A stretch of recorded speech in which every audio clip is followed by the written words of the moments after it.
주를 찾아 헤매이듯이 내 영혼 주를 찾기에 갈급하나이다.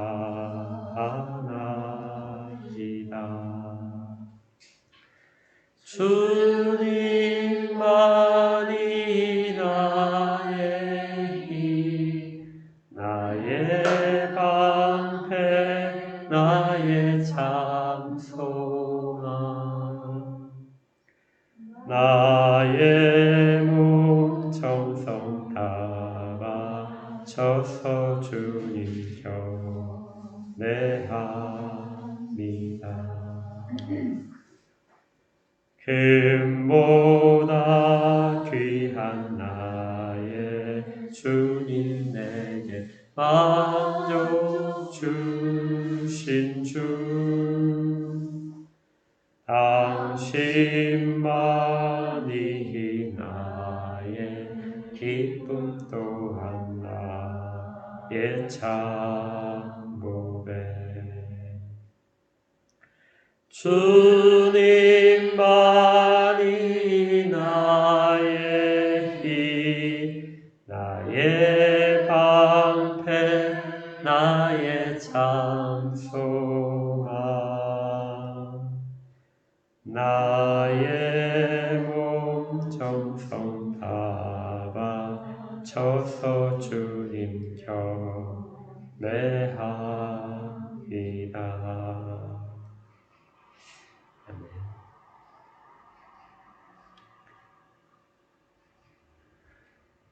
계속해서 찬양합니다. 우리 보좌 앞에 모였네, 함께 주를 찬양하며 하나님의 사랑 그 아들 주셨네. 그의 피로 우린 구원받았네. 십자가에서 쏟으신 그 사랑 강같이 온 땅에 흘러 각 나라와 족속 백성 만방에서 구원받고 주 경배드리네.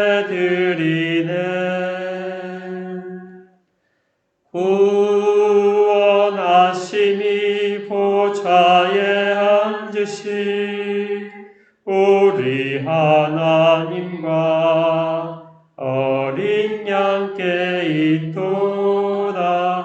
구원하심이 보좌에 앉으신 우리 하나님과 어린 양께 있도다.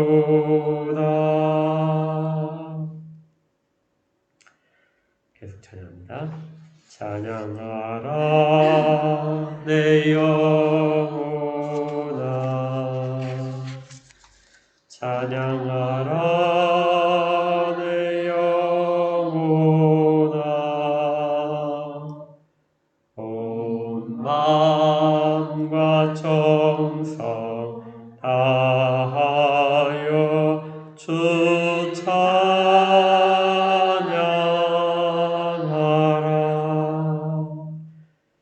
경배하라 내 영혼아, 경배하라 내 영혼아, 온 마음과 정성 다하여 주 경배하라.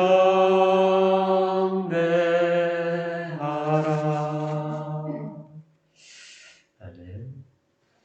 우리 묵상 기도하심으로 하나님 앞에 예배 자리에 나갑니다.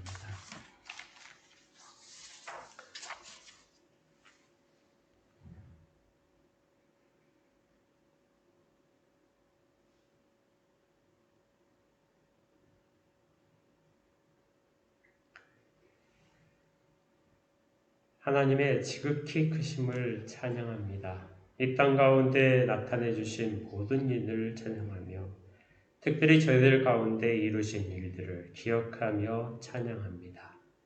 또한 앞으로 이루실 일들을 또 소망으로 바라보며 찬양합니다. 온전히 저희가 드리는 경배를 받아 주시옵고 주의 은혜로 언약대로 저희들 가운데 붙드시고 보호하여 주시옵소서. 예배 가운데 임하실 주님을 기다립니다. 예수 그리스도 이름으로 기도합니다.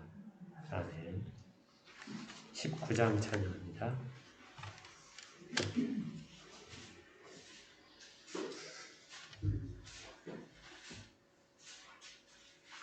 19장입니다.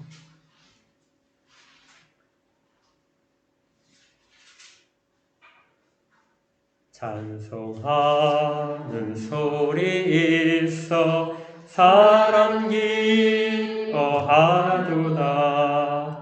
하늘 아버지의 이름 거룩하도다.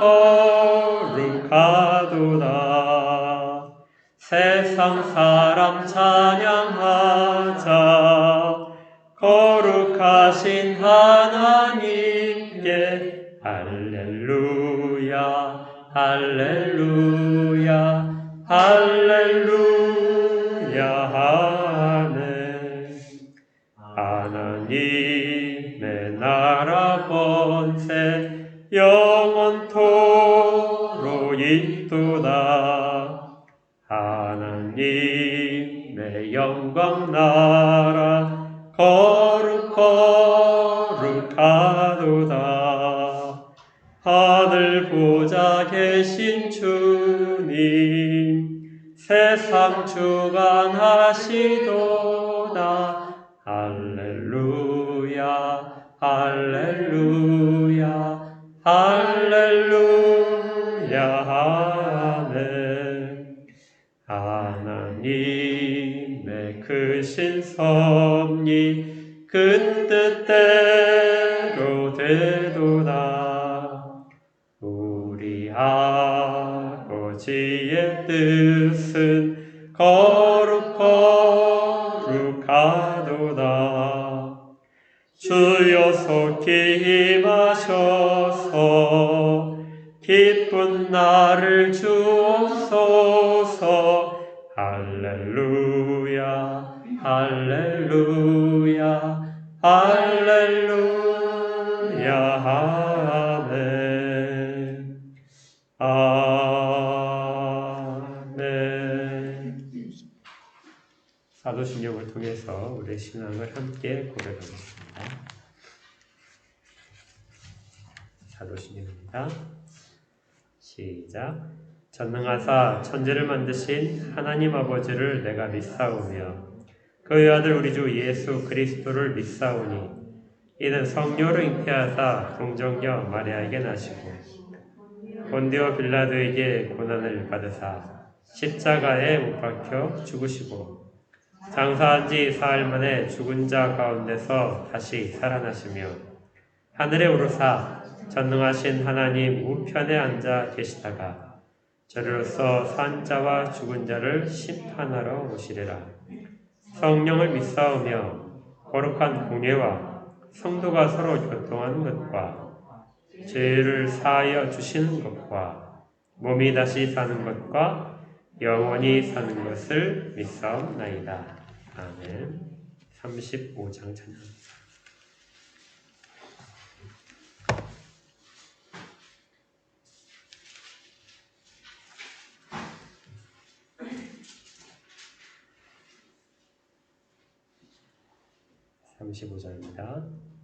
큰 영화로신 주 이곳에 오셔서 이 모인 자들로 주 백성 삼으사 그 주에 항상 계시고 그 주에 항상 계시고 큰 영광 나타내소서.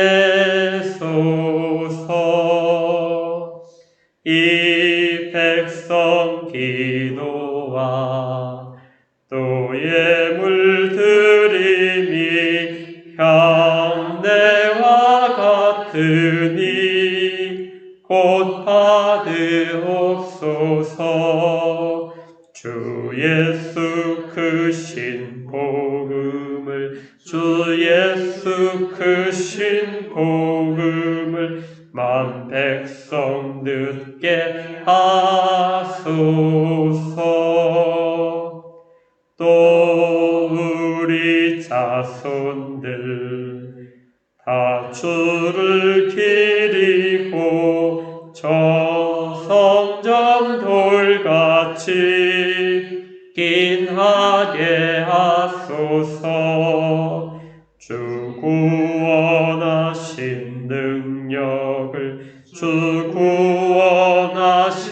능력을 늘 끝날까지 주소서. 주 믿는 만민이 참 진리 지키며 옛 성도들같이 주 찬송하다가 저 천국 보좌 앞에서 늘 찬송하게 하소서.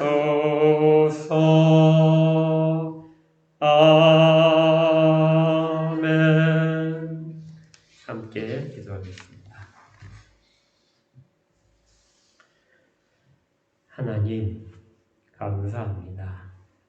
저희들이 입술의 고백을 통하여 하나님 앞에 올려드린 찬송처럼 이 모든 내용들이 저희의 고백이 되어서 저희의 온 영과 온 마음과 몸이 주 앞에 드려지기를 원합니다. 하나님께서 저희들에게 베푸신 모든 것들이 있음에도 저희가 그것을 깨닫지 못하는 우둔하고 목이 곧은 하나님의 백성이지만 언약에 의지하여 이 자리에 모였사오니 주께서 언약하신 대로 모인 자들 가운데 주 앞에 서 있는 모든 자들 가운데 은혜를 베풀어 주시옵소서. 일찍이 이스라엘 백성들의 죄악 가운데에도 그들의 모든 것들을 용서하신 하나님, 또 우리 주 예수 그리스도를 이 땅 가운데에서 못 박고 버렸던 모든 자들을 용서하시고 하나님의 백성으로서 주의 거룩한 제자들로서 세우셨던 주님, 복음을 모르고 악의 길에 섰던 자들을 돌이키게 하셔서 주의 백성과 성도로 세우셔서 이 땅 가운데 다시금 세상에 살아있는 자로 살게 하셨던 그 은혜들이 저희들 가운데 여전히 이루어지고 있음을 깨달으며 감사를 드립니다. 성경을 통해 말씀하신 모든 내용들을 깊이 묵상하며 그 마음에 모든 법칙들이 주를 따라가도록 홀로 주장하여 주시옵소서. 성경에 나와 있는 모든 이전의 믿음의 조상들의 잘못됐던 행실들을 저희 가운데 비춰봐서 그들을 따르지 않고 하나님 앞에서 신실하고 정결하게 따라갈 수 있도록 붙들어 주시기를 원합니다.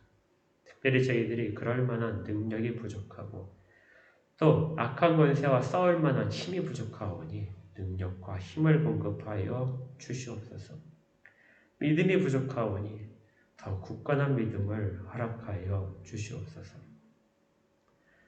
구원의 은혜의 감격을 가지고 이 땅을 살아가도록 하셨사오니 주께서 저희 가운데 같이 동역하고 손을 잡게 하신 가족들과 교회의 모든 성도들 가운데 은혜를 더하시기를 원합니다. 가족들이 모두 다 건강하도록 하시고 또 하는 모든 일들이 주 안에서 형통하도록 인도하여 주시옵소서.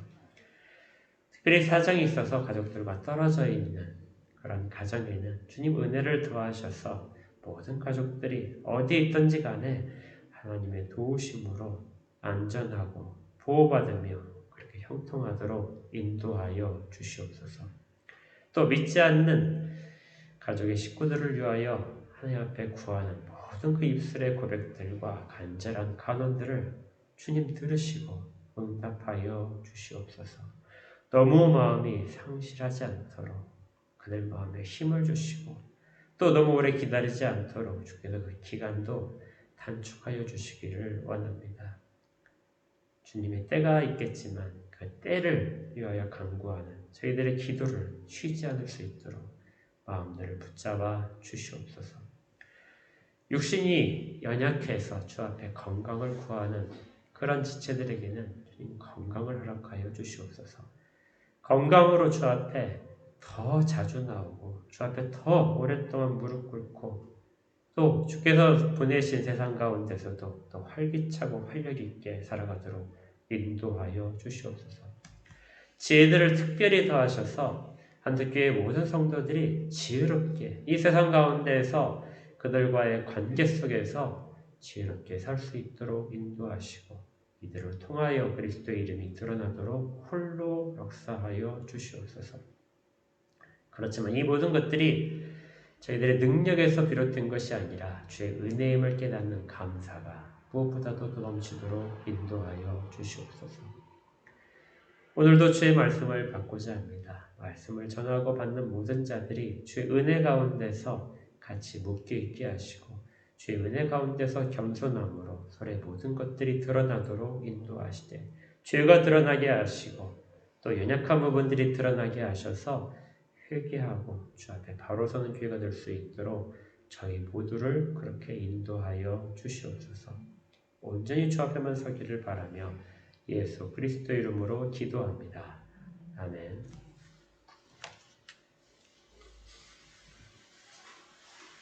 하나님 말씀을 받겠습니다. 하나님 말씀은 에베소서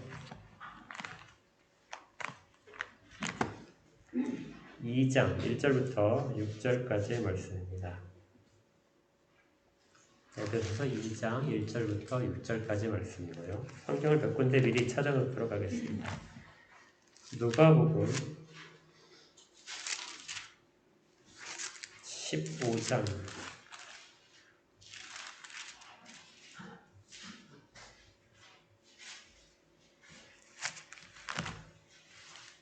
누가복음 15장도 찾아놓으시고요.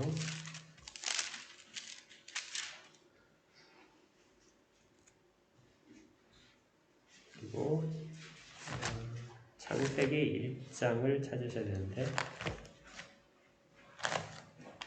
창세기 1장도 찾아놓으시기 바랍니다.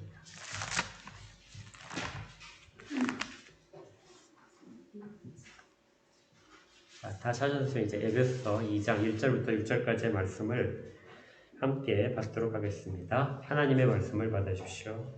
2장 1절입니다. 그는 허물과 죄로 죽었던 너희를 살리셨도다.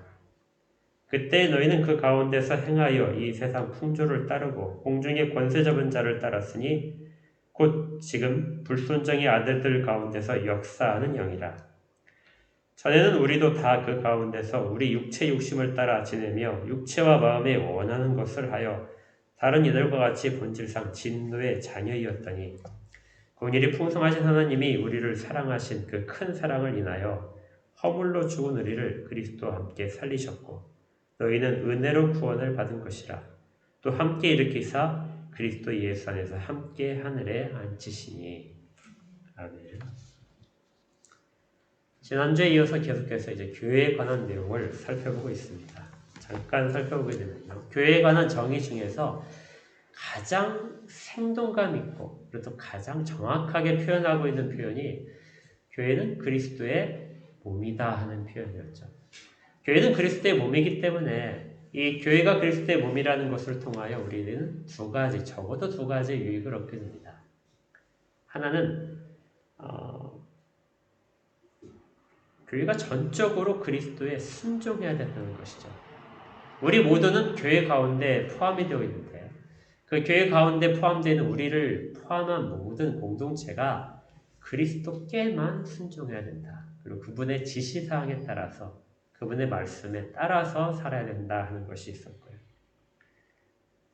그 다음에 두 번째는 그리스도의 뜻이 세상 가운데 드러낼 때 교회가 그 몸이 되어서 각각의 부분에 있어서의 역사가 드러나게 된다. 그래서 교회는 그리스도가 이 세상 가운데 일을 행하시는 통로이자 수단이다 하고 말씀드렸습니다. 오늘은 이제 그 에베소 교회, 특별히 에베소 지역에 있는 교회들이 형성됐던 과정을 살펴보려고 하는데요. 에베소 교회가 에베소 성도들로 이루어져 있죠. 그러면 이 성도들은 어떻게 해서 교회 가운데 공동체에 들어오게 되는가? 바울은 두 가지 측면에서 이야기를 하는데 그 두 가지 측면이 사실은 지금 이 시대 우리 교회에도 동일하게 적용됩니다. 에베소는 이방인 교회이기 때문에 이방인으로서의 우리도 성경적으로 볼 때는 이방인이죠, 우리도. 그래서 이방인으로서 어떻게 이 교회에 우리가 참여하게 되었는가 하는 부분에 대한 내용들을 오늘부터 좀 살펴볼 것입니다. 1절을 보니까 이렇게 시작되어 있어요. 교회의 구성원들 전체 모두는 1절에 있는 것처럼 허물과 죄로 죽었던 너희들이다. 교회의 시작은 어떻게 시작됐냐면요. 죽은 자들로 시작됐습니다. 그러니까 어느 누구도 살아서 자기의 능력으로 교회 가운데 들어온 사람이 아무도 없다는 것입니다. 교회는 모두 다 죽은 자들을 시작점으로 해서 교회가 형성되어 왔다는 것이죠. 자, 그럼 이제 죽었다는 말 표현 자체가 우리의 핵심이 될 텐데 죽었다는 표현이 뭘까요? 아무도 여기에 동의하지 않을 겁니다. 밖에 나가서 세상 사람들 모두와 얘기할 때 당신들 모두 다 죽은 사람들이야. 이렇게 멀쩡히 살아있는데 내가 당신보다 더 똑똑한데 어떻게 내가 죽은 사람이라고 말을 하느냐. 이렇게 말을 하게 되면 우리가 그들에게 무엇이라고 대답해야 될까요? 성경 우리를 이전에 다 죽었던 사람이라고 이야기를 하는데 그 죽었다는 말 자체가 과연 무슨 의미가 있는 것일까요? 우리가 가장 쉽게 예를 많이 드는 것이 꽃꽂이입니다. 우리 교회는 이제 그런 것이 없지만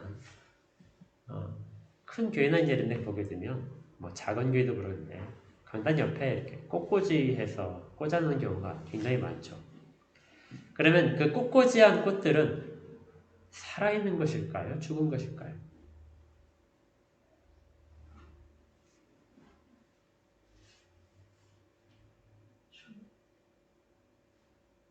이미 꺾여져 있는 것들, 그리고 그 순간이 지나면은 이제 가장 아름다웠던 모습이 지나고 조금씩 시들어가서 더 이상 생명을 유지할 수 없는 상황으로 되어버린 그러한 상황이 이 꽃꽂이한 것들입니다. 보기에는 아름답고요. 사람들의 손길이 가서 훨씬 더 조화롭게 색깔들도 되어 있도록 되어 있는 꽃꽂이지만 실제로는 생명활동이 끊긴 그러한 존재들인 것이죠.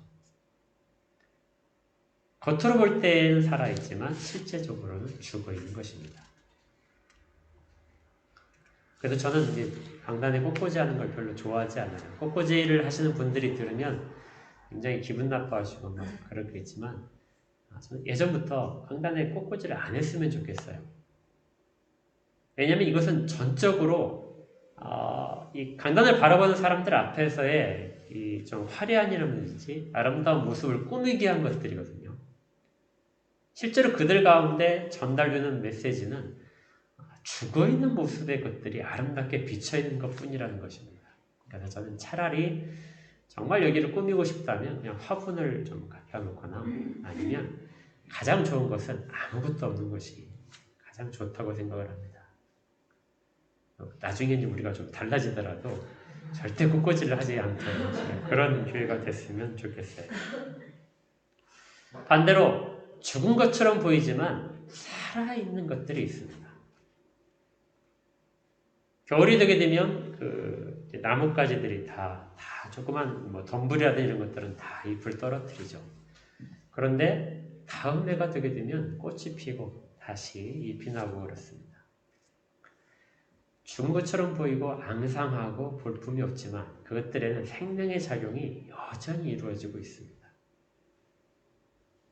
그래서 우리가 눈으로 보는 걸 가지고 죽었다, 살았다 이렇게 표현하는 것은 옳지 않다는 것이죠. 성경도 그렇습니다. 성경에서 죽었다는 것은 눈으로 보이는 부분이 아니라 영적인 부분입니다.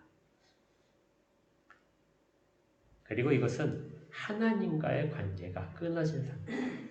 하나님만이 생명이신데 그 생명에 붙잡혀 있지 않은 자들의 모습이 바로 다 죽었다는 표현으로 사용되는 것이죠. 그래서 당신 죽은 자야. 집에 가서 믿지 않는 가족에게 당신 죽었다. 이렇게 한번 얘기를 해보세요. 화를 낼 것 같은데요. 근데 그것이 성경에서 바라보는 인간의 실체라는 것입니다. 우리도 이전에 모두 다 하나님과 전혀 관계없던 자라는 것이죠. 이 이야기가 자세히 드러나 있는 비유가 누가복음 15장입니다. 여러분들이 아주 잘 아시는 비유잖아요. 누가복음 15장을 한번 보십시오.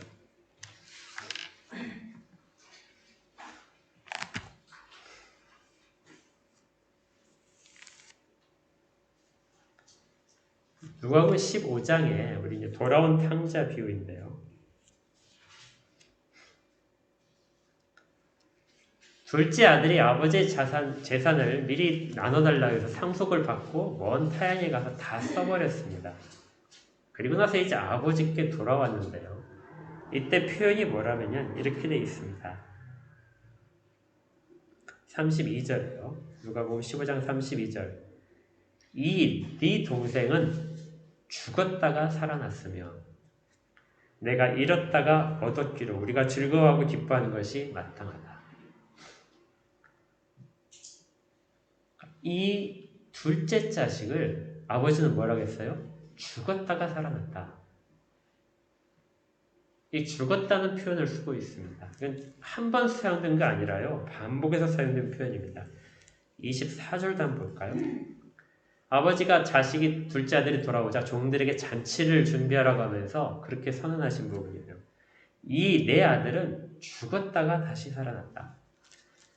그러니까 아주 그냥 단순히 이 아들 잃어버렸다, 이렇게 자식을 버렸다, 이렇게 생각하는 것, 그런 상황을 말하는 것이 아니라 성경에 주님께서 말씀하신 비유 가운데 이 아들은 죽었었다는 것이죠.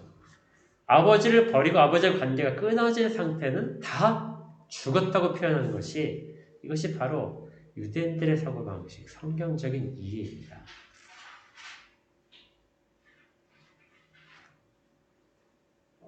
하나님과의 관계, 우리의 아버지 되신 하나님과의 관계가 끊어진 자들, 모두 다 죽은 자들이라는 겁니다. 그런데 그러면 이 죽었다는 이 일이 왜 발생했느냐? 아들 스스로가 이렇게 이야기하죠. 18절을 다시 볼까요? 18절에 아들 스스로가 이렇게 얘기합니다. 내가 일어나 아버지께 가서 이르기를 아버지 내가 하늘과 아버지께 죄를 지었습니다. 아버지와 아들 사이의 관계가 끊어지고 이 아들이 죽은 자가 된 그러한 원인은 아들이 범한 죄 때문이었습니다. 그리고 지가 생각할 때 자기가 좋은 길로 떠난 것이죠. 죄가 들어오게 되면 죄 때문에 죽음이었다는 것이죠. 아들의 죄는 아버지를 떠난 것입니다. 다시 에베소서로 오시면 1절에 그래서 이렇게 되어 있습니다. 죽었는데요. 그 죽은 상태를 만들어 놓은 것. 왜 인간들이 죽게 되는가? 그 죽음의 상태를 맞이하고 있는 인간의 현 주소에 대해서 그 원인이 허물과 죄로 죽었다. 여기에 이제 약간 우리의 이제 그 상식적인 이해와 좀 충돌하는 부분이 있어요. 허물이라는 것이 뜻이 무엇인가요? 허물과 죄 하면 어떤 것이 더 무겁습니까? 죄가 무겁죠. 허물은 국어사전에도 되어 있더라고요. 비난을 발생시키는 실수. 그래서 허물이라고 하는 것은 실수나 우리의 어떤 약한 부분들, 그래서 약간 좀 완화시킨 부분이 있고, 죄는 굉장히 규모가 큰 것처럼 그렇게 되어 있는데요. 근데 실제 원어상으로는 좀 다릅니다. 1절에 잘 보시면 허물과 죄로 죽었다 이렇게 되는데요. 5절 한번 보실까요? 5절은 뭘로 죽었어요? 허물로 죽었답니다. 죄는 빠지고 허물이 먼저 들어왔어요. 그리고 허물만 사용됩니다. 같은 단어예요. 파랍토마라는 단어인데 우리가 알고 있는 그런 번역할 때 약간 문제가 있는 것 같아요. 허물은 실수가 아니라 이것은 고의적인 치명적인 죄를 말합니다. 그러니까 마치 우리는 그 경기장에서 축구 경기를 할 때 어떤 공격수 앞으로 공이 아주 절묘하게 정말 잘 왔어요. 아무도 막을 수 없을 만큼 이렇게 골키퍼도 정말 노마크 찬스가 된다고 그러죠. 왔는데 이 선수가 그만 헛발질을 해버렸어요. 그래서 골을 넣을 찬스를 놓쳤습니다. 이건 그럴 수도 있겠지 하고 이야기가 되겠지만 근데 만약에 이 선수가 고의적으로 헛발질을 했다면 팀을 패배시키기 위해서 고의적으로 헛발질을 했다면 이 선수는 정말 용서받지 못하게 됩니다. 이 일 자체가 허물이라는 단어 속에 있는 거예요. 이건 고의성입니다. 고의적으로 하나님을 떠나는 일들. 여기에 해당하는 단어가 파랍토마, 허물이라는 단어로 우리가 번역된 단어이죠. 그래서 다른 성경책에는 이제 범죄라는 단어로 바꿔서 번역하기도 합니다. 거기에 비해서 같이 있는 이 죄라는 단어는 하마르티아라는 단어인데 얘는 모든 것들을 다 포함하는 죄입니다. 그러니까 실수, 어떤 약한 부분, 그 다음에 또 중한 범죄, 뭐 이런 것들까지 다 포함하는 죄예요. 그래서 허물과 죄로 죽었다 하는 표현 자체에 들어있는 것은 허물은 그래서 보통 인간의 원죄에 묘사할 때 많이 사용되고요. 그리고 죄들은 우리가 살아가면서 짓는 거의 모든 죄들을 다 포함합니다. 허물과 죄로 죽었다는 것은 어느 인간도 죄를 범하지 않는 인간이 없죠. 그래서 어느 인간도 다 원죄 때문에 또 각자 자기가 범하는 작은 죄들 때문에 결과적으로 하나님을 떠나게 되고 하나님의 법을 어긴 것이 되어서 모두 다 이미 다 죽었다 이렇게 표현을 하는 것이죠. 이것이 사람들의 모든 현 주소입니다. 어떤 한 사람도 이것을 벗어나고 이 영역 밖에 있는 사람이 아무도 없습니다. 자기가 범한 모든 죄들은 그 결과로 사람들을 죽이고 나타나게 되죠. 그런데 이런 죽음 자체만이 우리 가운데 있는 게 아닙니다. 사람들이 다 죽은 자들이 돌아다니고 있는 것인데 그런데 죽었다는 그러한 그 자들의 특성이 무엇인가? 성경이 계속해서 바울이 이렇게 우리에게 들려줍니다. 그때 죽었던 때의 모습들이죠. 2절입니다. 너희는 그 가운데서 행하여 첫 번째 이 세상 풍조를 따르고 두 번째 공중의 권세 잡은 자를 따르고 세 번째 3절에 있는 우리 육체의 욕심을 따라 지내며 육체와 마음에 원하는 것을 하고 있었다. 죽은 자들의 모습이 이렇게 세 가지로 묘사가 되는데요. 첫 번째 이 세상 풍속을 따랐다 하는 이 단어를 우리가 조금 더 자세하게 살펴볼 것입니다. 이것은 우리가 항상 얘기할 때 세속화라는 의미를 담고 있습니다. 잘못 사용하는 단어 중에 하나가 있는데요. 세속주의라는 단어가 있습니다. 들어보셨죠? 세속주의에 물들었다. 교회가 세속주의에 물들었다 하는 단어들을 쓰는 경우가 많은데 이건 아주 우리가 오해를 하면서 잘못 사용되는 용어 중에 하나입니다. 세속화와 세속주의는 완전히 다른 단어입니다. 제가 예를 들어 볼 테니까 여러분이 한번 답을 해보십시오. 여러분들이 세속주의에 갖고 있는 이해를 점검하기 위해서 그런 거예요. 코로나 시국이니까 코로나에 대한 예를 들겠습니다. 얼마 전에 부산에 있는 세계로교회라는 교회를 중심으로 해서 몇몇 목사님들이 코로나 방역 지침을 거절하고 대면 예배를 강행하겠다 해가지고 정부로부터 부산시로부터 고발을 당했습니다. 그러자 이 교회가 정치와 교회는 서로 간섭할 수 없다. 헌법에 보장된 권리다 하면서 소송을 냈고 소송에서 졌습니다. 그렇지만 지금도 역시 대면 예배를 강행하고 있어요. 대면 예배 강행하는 이들 인원 제한 없이 자유롭게 다 하겠다는 것이죠. 자, 이런 예가 있고요. 두 번째는 좀 시간이 지났지만 한때 광화문 집회를 하던 태극기 부대의 대표자였던 정광훈 목사가 있었습니다. 그들은 이제 당을 만들어서 총선 때도 그랬죠. 당을 만들어서 당의 힘을 가지고 청와대까지 가겠다. 그래서 국가 자체를 기독교의 시스템으로 바뀌겠다. 이런 목적을 가지고 그렇게 시작을 했던 곳이었습니다. 물론 거기도 대면 예배를 이제 강행하면서 사회적인 비난을 받게 됐었죠. 둘 중에 어느 교회가 세속주의를 따르고 있는 걸까요? 부산일까요? 장미동 교회일까요? 장미동 교회. 세속주의를 따르는 교회는 부산에 있는 교회입니다. 이것이 이제 우리가 세속주의 갖고 있는 잘못된 오해입니다.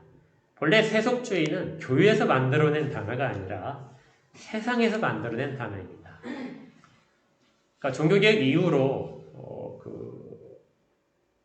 종교 자체가 정치를 다 지배하던 세상에서 이제 정치 권력들이, 세속 군주들이 종교로부터 벗어나려고 할 때, 그때 그들이 주장했던 것이 교회는 교회 안에서 너희들이 할 수 있는 모든 것들을 다 해라. 종교의 자유를 허락하는데 대신 정치에는 관여하지 말아라. 그래서 정치와 종교가 분리되어서 운영되도록 하는 것이 세속주의입니다. 그 세계사를 보게 되면 지금 이제 터키는 바뀌었지만 이 정권 바로 전에 터키가 가장 대표적이었는데 터키는 이슬람인들, 무슬림들이 모여서 살고 있는 그런 국가인데요. 그 무슬림 국가 중에서 터키는 거의 유일하게 세속주의를 표방했습니다. 그러니까 정치에 이슬람의 어떤 정신들을 다 몰아내고 배격하고 순수하게 그냥 정치만 하는 것이죠. 지금 이제 정권이 바뀌어서 이제 세속주의를 이제 빼버리고 이제는 종교와 정치를 하나로 묶어야 된다면서 이슬람의 통치를 하는 것으로 그렇게 지금은 이제 바뀌었는데 이전에 터키는 아주 유명한 세속주의 정부였습니다. 지금 거의 모든 정부들은 다 어떨까요? 거의 모든 정부들은 정치와 종교를 분리된 것으로 생각을 합니다. 종교는 정치 영역에 들어오지 말아라. 또 종교계는 정치인들이 종교 영역에 있어서 간섭하지 말아라. 이것이 바로 세속주의입니다.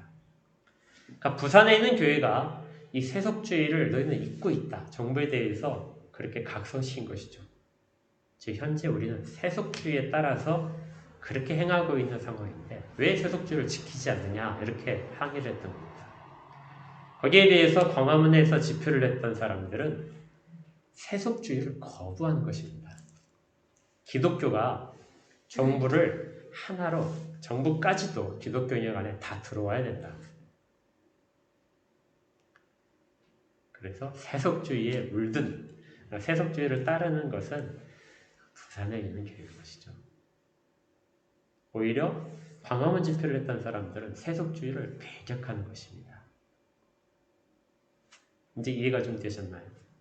세속주의에 물들었다 하는 단어는 우리가 볼 땐 굉장히 부정적인 단어처럼 보이는데 실제로는 현재 거의 모든 모습들, 우리가 가진 모습들이 세속주의를 따르고 있는 모습입니다. 그런데 이제 이것과 같이 사용되는, 혼용되는 말 중에 세속화라는 단어가 있는데 이 세속화는 아주 우리 가운데 바르게 써야 되고 우리가 경계해야 될 내용입니다. 세속화란 세상에서 바라보는 가치관들, 세상에 많은 사람들이 동의하는 그러한 가치관과 습관과 규범들, 이러한 규범을 따르고자 하는 것이, 그것이 바로 이 세속화입니다. 지금 에베소 2장 1절에 있는 것처럼 너희는 그 가운데서 행하여 이 세상 풍조를 따랐다.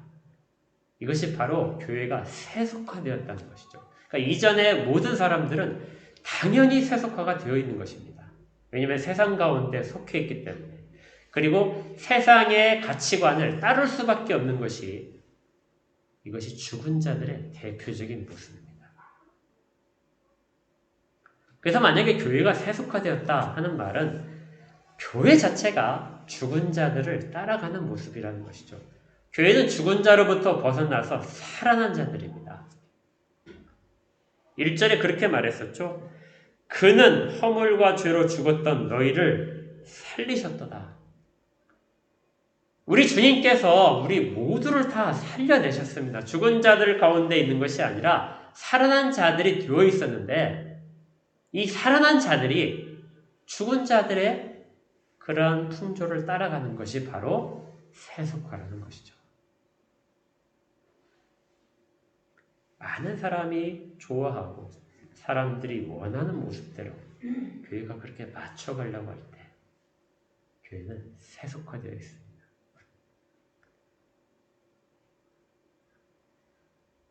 교회가 다수결로 많은 사람들이 투표를 해서 우리 교회는 이런 방향으로 합시다 하고 투표를 하게 되면 거의 한 90%가량의 교회들은 세속화된 결정을 할 수밖에 없습니다. 세상 영향이 그만큼 강력하기 때문에 그렇죠. 바울은 이전의 너희들의 모습은 세속화될 수밖에 없었는데 이제는 그곳에서부터 너희가 벗어나야 된다고 말하는 겁니다. 두 번째, 죽은 자들의 형태가 나오는데요. 죽은 자들의 형태는 공중의 권세 잡은 자를 따르게 되는 것입니다. 공중의 권세 잡은 자가 누구일까요? 공중의 권세 잡은 자는 사탄입니다. 마귀죠.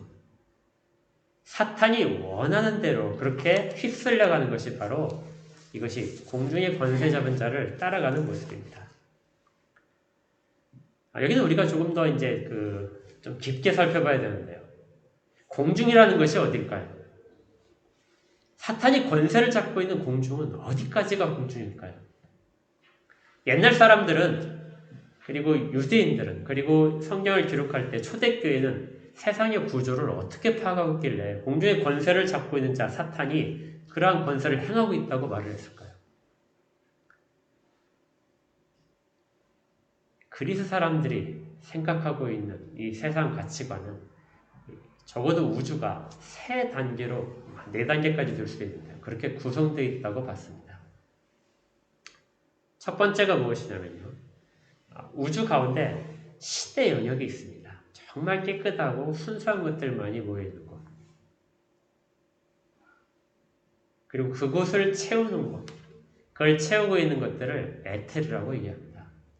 과학에 좀 관심 있는 분들은 에테르라는 말을 들어보셨을 거예요. 우주 공간을 가상의 물질, 눈에 보이지 않지만 어떤 깨끗한 물질이 가득 채우고 있다. 이것이 19세기 초까지 과학자들, 유럽에 있는 과학자들이 다 거기에 매달려서 그 에테르의 실체를 밝히기 위해서 모든 과학자들이 그렇게 노력을 했던 그런 물질입니다. 우주는 에테르한 물질로 가득 차 있다. 순수한 물질이 있다. 그것이 그리스 사람들이 2000년도 훨씬 전부터 가졌던 생각입니다. 그리고 에테르가 있는 순수한 공간 밑에, 그 밑에 순수하지 못한 불순한 물질이 채우고 있는데 그것을 아에르라고 하는데요. 우리 이제 영어로 번역하면 에어입니다. 공기가 채우고 있다. 그리고 이제 땅이 있는 것이죠. 그렇게 되어 있다고 헬라인들은, 그리스인들은 생각했습니다. 그런데 성경에 있는 그 기록들도 사실은 이것과 거의 비슷해요. 바울이 그 고린도 후서 12장에서 3층, 세 번째 하늘에 올라갔었다 하고 바울이 이야기를 하는 구절이 있습니다. 셋째 하늘은 바로 이러한 방식을 가지고 있는 거예요. 셋째 하늘은 하나님이 계신 곳, 그러니까 천상에 하나님 보좌가 있는 하늘이 따로 있다고 봤던 것이죠. 그래서 성경의 기초에서, 성경에서 이런 구분들을 명확하게 하진 않지만 성경의 기초에서 구약부터 신약까지의 내용들을 다 보게 되면 최소한 하늘에 관한 내용은 하나가 아니라 여러 가지로 되어 있습니다. 우리가 볼 때는 똑같은 다 하늘처럼 보이지만 그렇게 구분을 했던 것이죠. 한번 찾아볼까요? 에베소서 어차피 넘겼으니까 에베소서 4장 보겠습니다. 4장 10절을 보시면요. 내리셨던 그가 곧 모든 하늘 위에 오르신 자니 이는 만물을 충만하게 하려 하심이라. 거기 하늘에 대한 표현이 뭐죠? 모든 하늘이죠. 그리고 이제 원어상으로 보게 되면 모든 하늘들하고 복수입니다. 그러니까 모든 하늘들보다도 훨씬 더 높은 곳으로 올라가셨다. 그러니까 우리 주님이 올라가신 곳이 그 하늘들보다 높은 곳이라는 것입니다. 또 에베소 6장 12절을 보게 되면요.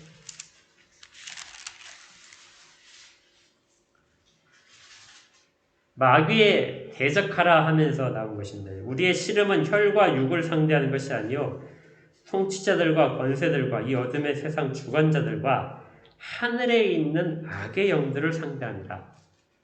악의 영들이 하늘에 있다고 보았습니다. 그러면 하늘은 몇 겹으로 되어 있다는 것이죠. 하나님이 계신 하늘이 있고 하나님의 처소가 있는 보좌가 있는 하늘이 있고 그 밑에 악한 영들이 거하고 있는 하늘이 있고 그리고 그 밑에 바로 새들이 날아다니는 하늘이 있습니다. 여기도 하늘이죠. 그래서 최소한 3단계의 하늘이 존재하게 됩니다. 자, 이제 성경에서 이제 정확하게 기록되어 있지 않은 부분이기 때문에 이제 제가 이해한 바로 이 성경의 부분들을 조금 더 설명을 해드릴 것입니다. 창세기에 보게 되면 하나님이 천지를 창조하실 때 새들을 지으시고 그 다음에 땅에 풀들을 내시고 나무 내시고 그 다음에 동물들을 내시고 바닷물에 물고기들도 다 만드셨죠. 그리고 나서 아담에게 여기까지 다스리라 하는 부분이 있어요. 어디까지 다스리게 하셨죠? 땅과 바다에 있는 물고기와 또 뭐가 있죠? 새들도 다스리게 하셨습니다. 이 말은 아담이 다스리도록 허용된 영역이 이 땅뿐만이 아니라 새들이 날아다니는 하늘까지도 다 포함된 영역이에요. 여기까지가 아담이 다스리는 통치의 지역입니다. 창세기 1장에 그렇게 나와 있는 것이죠. 그리고 하늘은 하나님의 처소입니다. 근데 사람이 타락하기 이전에 어느 순간에 사탄이 하나님으로부터 대적했다가 쫓겨나서 하늘 처소로부터 쫓겨나게 됩니다. 사탄은 사실 쫓겨난 다음에 어디 거할 만한 그런 터전이 없었던 상황이죠. 하늘에서는 하나님의 대적했다가 쫓겨났기 때문에 그곳엔 갈 수 없고 땅은 이미 하나님께서 아담에게 그들을 다스리라고 했기 때문에 거기에 대한 통치권도 없었습니다. 그래서 사단이 자기가 다스릴 수 있는 자기를 따르는 자들을 만들기 위해서 이 땅에 아담을 유혹하기 시작한 것입니다. 아담을 유혹해서 자기에게 복종시킬 수 있다면 그 영역에 대한 통치권을 자기가 갖게 되는 것이죠. 그래서 결국 사단의 간교한 속임수에 넘어간 아담이 범죄를 저지르고 그는 하나님과의 관계를 잃어버리고 모든 권세를 없애게 됩니다. 그리고 그는 사단에게 종이 된 것이죠. 사단은 이때부터 공중에 대한 권세를 잡고 있는 것입니다. 아담은 본래 그 권세를 유지할 수 있도록 사단에 대항할 수 있었습니다. 하나님께서 뭐라고 하셨죠? 아담에게 에덴 동산을 주시고 아담에게 뭐라고 하셨냐면 지켜라 했었죠. 지켜라는 말은 그냥 그걸 보존하라 하는 것이 아니라 일부의 위협으로부터 공격으로부터 그것을 지켜내는 그런 것이 필요한 것입니다. 우리가 찬양을 할 때 하나님 우리를 지키시는 자 할 때 그 지킨다는 표현과 같은 단어입니다.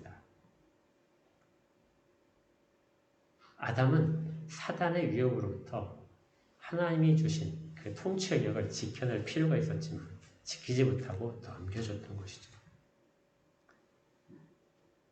그리고 아담의 후손된 모든 자들은 이렇게 해서 사탄에게 굴복된 상태로 이 땅 가운데 태어나고 살아가는 것입니다. 이것이 바로 이전에 죽었던 자들이고요. 그리고 그 가운데서 세상 풍속을 쫓으며 공중권세잡의 뜻만을 복종하게 되는, 아무리 좋은 걸 고안을 한다 하더라도 사단의 권세를 벗어나지 못할 그런 사람이 되는 것입니다. 얼마나 불행한 삶입니까? 그래서 이러한 삶을 무엇이라고 하냐면요, 성경에서는 출애굽하기 전에 애굽에 갇혀있는 종의 모습에 비유하는 것이죠. 종의 모습은, 애굽에 갇혀있는 종의 모습은 400년 동안이나 그 긴 세월 동안에 바로의 함정 속에서 그들이 있음으로 해서 그들은 구원될 수 있는, 구원받을 만한 어떤 것도 기대할 수 없었습니다. 400년 동안 종살이로 있다는 것이 쉬운 일일까요? 그런데 다행인 것은요, 그들은 그 가운데서 벗어날 수 있다는 약속이 있었습니다.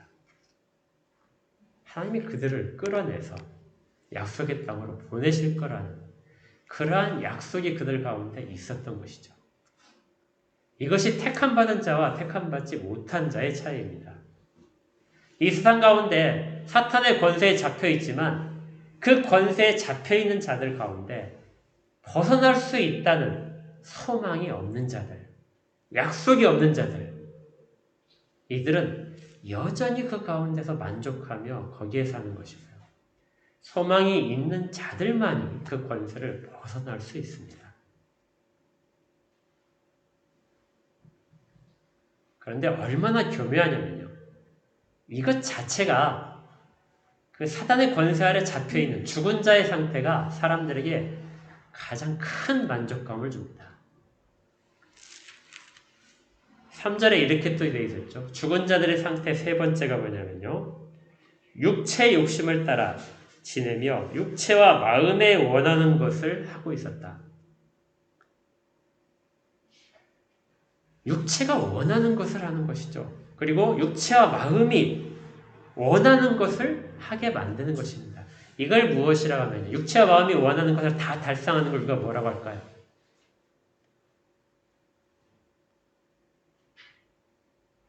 육체와 마음이 다 만족스러운 상태를 뭐라고 합니까?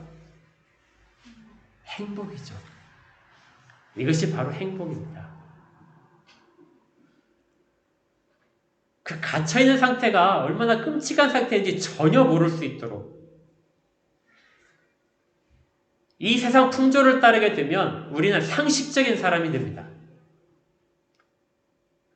상식적이고 도덕적이고 그리고 지식인이 되고요, 문명화된 사람들입니다. 그리고 세상 사람들로부터 인정을 받게 되는 것이죠.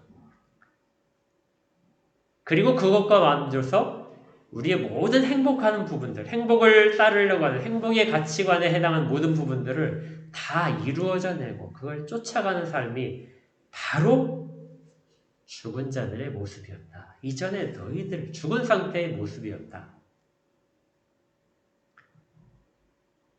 그런데 그 결과가 뭐죠?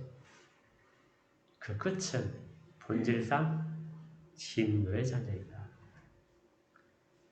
죽은 자로 살아가는 그 모습의 끝은 너희들 다 지옥불밖에 없다. 아무것도 보이지 않고 하나님에 대해서도 전혀 증거가 없고 하나님에 대한 믿을 만한 어떤 것도 없지만 그들 가운데 보이지 않지만 지옥불이 그들 가운데 활활 앞에 타고 오르고 있는 것이죠. 저희 아이들이 어렸을 때 얘기처럼 소방차가 100대가 오더라도 결코 꺼지지 않는 불, 결코 약해지지 않는 불, 그 불이 죽은 자들을 기다리고 있는 그런 것입니다.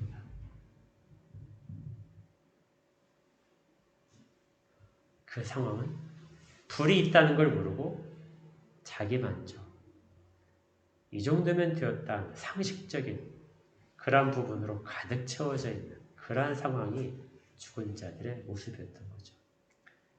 그런데 그 죽은 자들을 살리셨답니다. 누가 살리셨어요? 그리스도께서 살리셨습니다. 그리고 이 모든 변화는 하나님이 사랑하시기 때문에 일어난 것입니다. 하나님은 본래 사랑이시기 때문에 사람들을 구하지 않을 수 없어. 구할 수밖에 없어. 왜? 사람들이 죽어가는 모습, 그 불구덩이에 들어가는 모습이 너무나 안타까우니까 하나님이 사랑하시니까 다 구해내실 거야. 그것이 아니에요. 하나님은 진노의 불길로 태우시고 계시지만 일부 사람들에 대해서 특별한 사랑을 베푸십니다. 그들을 죽은 자 가운데서 살려내시는 것은 모든 사람에 해당하는 것이 아니라 특별한 사람들만 살아가는 것이죠. 그들이 그리스도 안에 있는 자들입니다. 그래서 그들을 그리스도께서 살아나실 때 함께 살리셨다고 되어 있습니다. 5절에 이렇게 되어 있죠. 허물로 죽은 우리를 그리스도와 함께 살리셨다. 이것은 은혜이다. 6절에 또 함께 일으키셨다. 살리셨다는 것뿐만 아니라 일으키셨다는 이 단어는 사실은 같은 단어입니다. 그러니까 살리셨고 또 살리셨다 이렇게 표현할 수도 있고요. 그런데 조금 더 의미를 더 강조하기 위해서 일으키셨다는 것은 생명이 있는 자들로서 살아가도록 만드셨다는 뜻이죠. 이 말은 앞에서 죽은 자들의 상태의 세 가지 모습을 극복할 수 있는 능력들이 생겼다는 것입니다. 그럼 뭐가 되죠? 이 세상 풍속을 따르지 않는 자가 되는 것이죠. 세상 풍속을 따르는 걸 거절할 수 있는 능력이 생긴 자들이 바로 살아서 일으킴을 받은 자들입니다. 일으킨 상태죠. 또 공중에 권세 잡은 자를 따르지 않는 능력, 거절할 수 있는 능력, 대항할 수 있는 능력이 생긴 것이 바로 일으킴을 세우신 자들이에요. 그리고 육체의 욕심을 쫓지 않고 육체와 마음이 원하는 것을 거절할 수 있는 자, 세상이 말하는 행복의 기준을 버릴 수 있는 자, 진정한 행복을 아는 자, 이것이 살아서 일으켜 세운 자들입니다. 그리고 이들을 기다리고 있는 마지막은 주 안에서, 예수 안에서 함께 하늘에 앉게 되는 것입니다. 모든 진노의 불길이 아니라 하나님의 보좌 우편에 아들과 함께 앉히시는 그러한 모든 복 중의 복들을 다 허락하신다.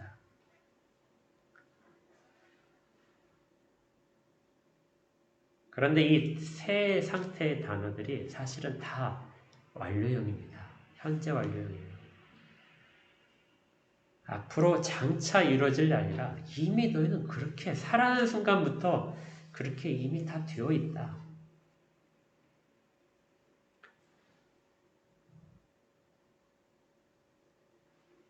결국 교회는 이렇게 해서 생긴 것입니다. 이전에 모든 죽어있던 자들의 모습에서 각자가 살아나서 그리고 일으킴을 세움받음으로써 그들 안에 있는 예수 그리스도의 능력으로 성령 하나님의 능력을 주심을 따라 우리는 세상의 가치관을 거부할 수 있고 그 사단에 대항할 수 있고 그리고 세상이 말하는 행복의 가치관을 부정할 수 있는 참다운 행복을 이야기할 수 있는 이것이 바로 산자들의 모습인 것이죠. 이것이 어렵습니다. 눈에 보이는 형태가 아니고요. 영적으로 우리 가운데 있기 때문에 이걸 넘어서기가 우리도 가끔 실족하고 이전의 모습대로 세속화된 모습으로 돌아가려는 경향들이 얼마든지 있을 수 있습니다.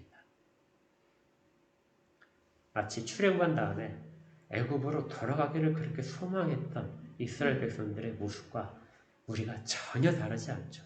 왜 그들이 그 광야에서 돌아가고 싶어 했을까? 우리도 돌아가고 싶어 하고 있습니다. 그곳에서 먹었던 그 마늘과 부추와 그 양념들의 맛을 기억하고 있고요. 그곳에 있었던 따뜻한 불가를 기억하고 있고요. 그곳에서 먹었던 풍족한 식사들을 기억합니다.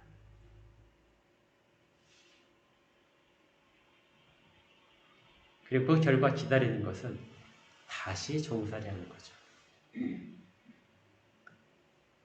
이제 살아나고 자유를 얻은 자들로서 우리 가운데 놓여져 있는, 이미 누리고 있지만 앞으로 더 크게 누리고 있는 모든 복들을 바라보야만 이전의 모습으로 세속화되는 것으로 가지 않을 수 있습니다.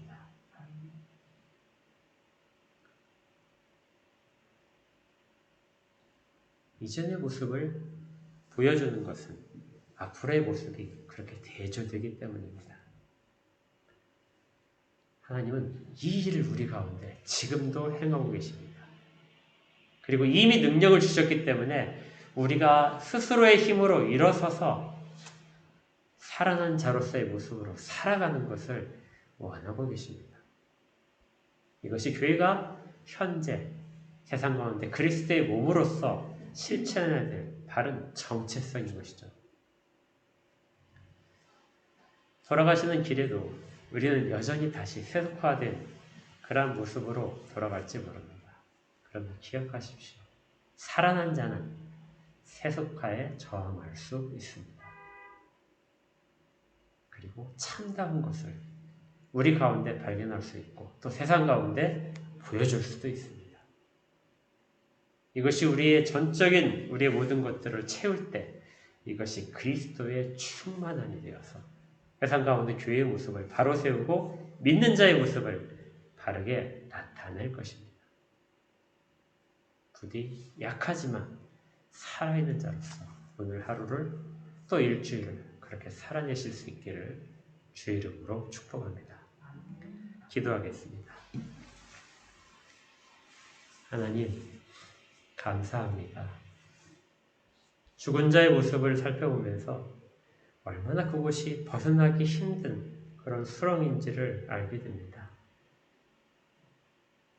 일시적으로 만족하고 인정받고 그렇게 존경받는 삶의 모습들이 그 가운데 있을지 모르겠지만 그 결국이 얼마나 비참하고 끔찍한 것인지를 보며 저희 가운데 하나님께서 이루신 일, 그리스도를 통하여 약속하시고 현재 주신 모든 것들이 정말 감사한 것을 느낍니다.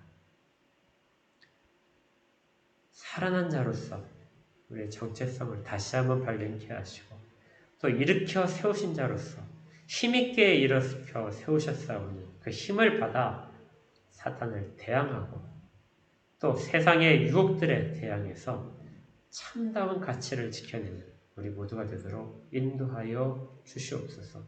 그렇게 모두가 사용될 수 있기를 간절히 구합니다. 예수 그리스도 이름으로 축복하며 기도합니다. 아멘. 210장 찬양하겠습니다. 찬양하시면서 헌상하겠습니다.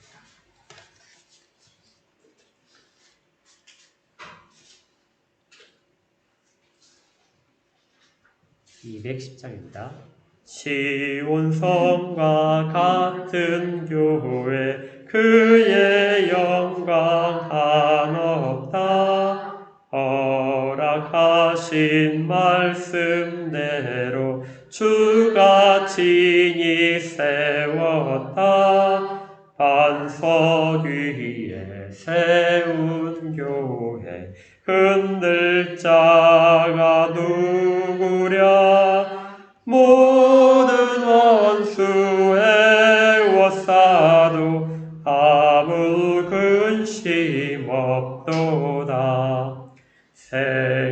샘이 솟아나와 모든 성도 마시니 언제든지 흘러넘쳐 부족함이 없도다.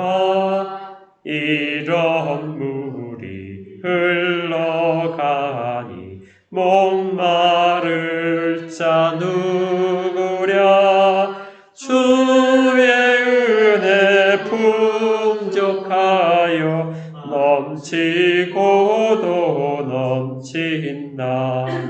주의 은혜 내가 받아 시온 백성 되는데 세상 사람 비방해도 주를 찬송하리라.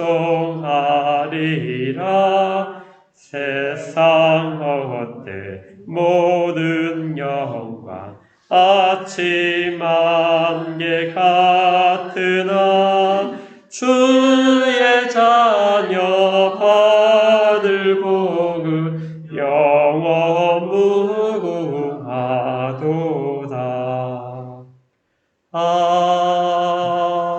아멘. 함께 기도합니다. 하나님, 진심으로 감사를 드립니다. 살아나게 하셨사오니 살아있는 자로서 살게 하시고 죽은 자들 가운데 생명의 말씀을 드러낼 수 있도록 인도하여 주시옵소서. 죽은 상태에서 아무것도 모르는 자들 앞에서 살아있는 것이 무엇인지를 바르게 보여줄 수 있는 저희 모두가 되는 그런 소원하는 마음들이 제 가운데 있사오니 주여 능력을 더하여 주시옵소서.